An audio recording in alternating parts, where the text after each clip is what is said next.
ঘুম থেকে উঠেই দেখি মা আজকে বানাচ্ছে আমার পছন্দের একটা মিষ্টি শাহি টুকরা।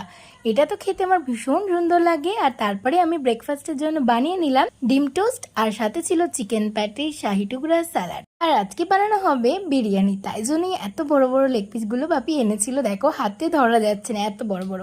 তো আমি ম্যারিনেট করে রেখে দিলাম চিকেনটাকে, তারপর স্নান করে এসে একটু পুজো সেরে নিলাম। তারপরে আমার চিকেন রান্নাও কমপ্লিট হয়ে গেল।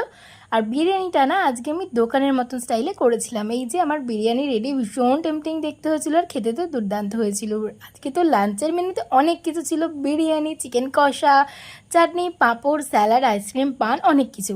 তারপরে তো রেডি হয়ে বেরিয়ে পড়লাম, গিয়েছিলাম নন্দনে মুভি দেখতে। গিয়ে দেখলাম ঋতুপর্ণা এসেছে, মুভিটা তো বেশ ভালোই লাগলো। ফেরার পথে একটু লস্যি খেয়ে নিয়ে একটা কেক নিয়ে চলে আসলাম বাড়িতে। আজকে ছিল বাপি মার অ্যানিভার্সারি, সেই জন্যই ছোট্ট একটা সেলিব্রেশন করলাম। ব্লগটা ভালো লাগলে লাইক, শেয়ার, সাবস্ক্রাইব করে দিও। টাটা।